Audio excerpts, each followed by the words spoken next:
Magandang umaga mga kahuan, narito na ang ulat sa panahon today. Ito ng ating update sa magiging tayo ng panahon sa susunod na 24 oras. Makikita natin dito sa ating latest satellite images, itong mga makakapal na kaulapan sa silangang bahagi ng ating bansa ay ang patuloy na epekto ng shear line sa silangang bahagi ng Visayas at sa Mindanao. Dahil sa shear line, asahan natin ang mataas na tsansa ng pag-ulan ngayong araw sa buong Visayas, malaking bahagi ng Southern Luzon, pati itong northeastern portion ng Mindanao. Samantala for Metro Manila and the rest of the country ay bahagyang maulap hanggang sa maulap na papawirin na ating inaasahan. Patuloy pero yung pag-iral ng northeast monsoon o yung malamig na hanging amihan dito sa Luzon at nalalabing bahagi ng Visayas at localized thunderstorms naman yung posibleng maranasan dito sa nalalabing bahagi ng Mindanao.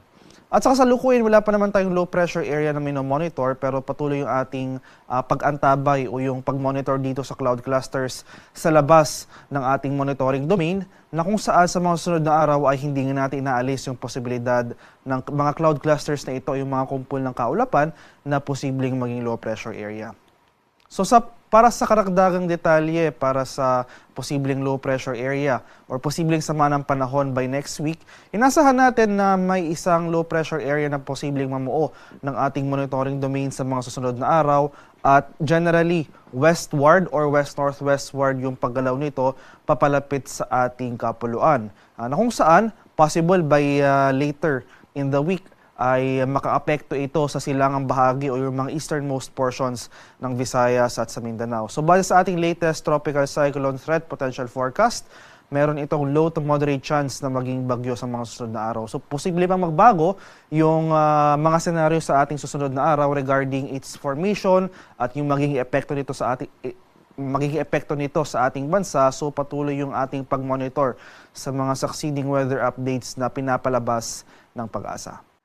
And para sa magiging weather condition for today, dahil sa epekto nga ng shear line, malaking bahagi pa rin ng Bicol Region at ilang bahagi ng Mimaropa for today makakaranas tayo ng mga kaulapan at mga kalat-kalat na pag-ulan, pagkulog at pagkidlat. Partikular na dito sa mga lalawigan ng Camarines Sur, Catanduanes, Albay, Sorsogon, Masbate at Romblon, asahan natin yung mataas na tsansa ng pag-ulan ngayong araw. Samantala, for Metro Manila and the rest of Luzon, ay generally fair weather ang ating inaasahan ngayong araw. Kung may mga pag-ulan man tayong mararanasan, ito yung mga light rains o pag-ambon lamang. So nasa kalagitnaan tayo ng malakas na bugso ng ating northeast monsoon o yung hanging amihan. So asahan pa rin natin posible yung mga mabababang temperatura, especially ngayong madaling araw.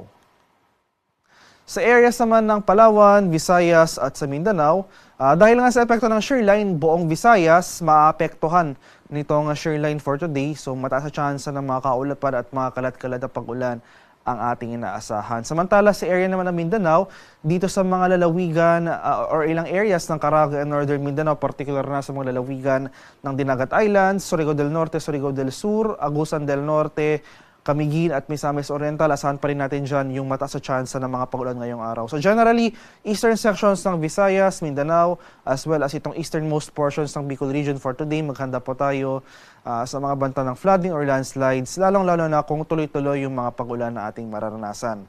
Sa nalalabing bahagi ng Mindanao ay generally fair weather ang posibleng maranasan ngayong araw, pero nandyan pa rin yung mga usual afternoon to evening na mga rain showers or thunderstorms at light rains naman ay yung mga pag-ambon na dulot ng amihan ang mararanasan sa Palawan, kabilang na dyan ang Kalayaan Islands.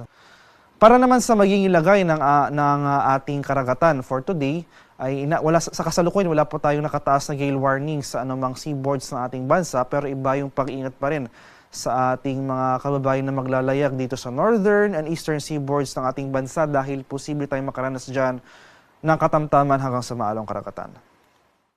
At ito yung ating latest weather advisory. So ito yung ating 24-hour rainfall forecast. So for today, mapapansin natin ilang portions ng Bicol Region at Eastern Visayas makakaranas ng mga bulk ng pag-ulan na dulot ng shear line.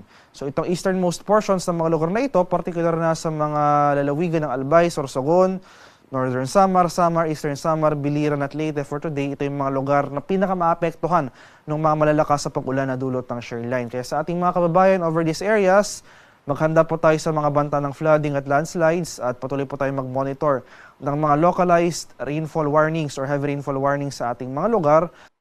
Bukas, araw ng linggo, inasahan natin yung bahagyang pag-akyat ng axis ng ating shoreline na mapapansin natin na mababawasan yung mga pag-ulan dito sa inland areas ng Eastern Visayas, particular na sa may Samar at itong portions ng Leyte at Biliran. Pero magpapatuloy pa rin yung mga pag-ulan bukas sa Eastern and Northern Samar, Albay at Sorsogon. Sa araw naman ng Lunes, inasahan natin yung muling pagbaba ng axis ng ating shoreline.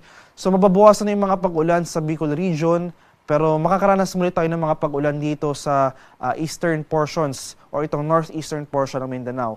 So magpapatuloy yung mga pag-ulan na dulot ng shoreline sa Eastern Samar, Leyte, Southern Leyte. Makakaranas muli tayo ng mga pag-ulan sa Dinagat Islands at Surigao del Norte. Kaya sa mga sunod na araw, dahil sa epekto ng shoreline, significant na mga pag-ulan na ating posibleng maranasan sa silang bahagi ng Southern Luzon, Visayas at sa Mindanao. So beyond that, sa araw ng Tuesday at Wednesday, magpapatuloy yung epekto ng shoreline dito sa eastern portions ng Mindanao. No? So sa Caraga, portions ng Northern Mindanao, maski yung areas ng Davao Region, makakaranas po tayo ng mga pag-ulan na dulot ng shoreline. With regards naman sa possible low pressure area next week na sa ngayon ay wala pa nga tayong minomonitor, ay wala pa tayong inaasang direktang epekto ng nasabing sama ng panahon sa ating bansa, pero posible pa magbago yung weather scenario na ito, kaya patuloy po tayong umantabay sa mga succeeding weather updates as well as yung mga advisories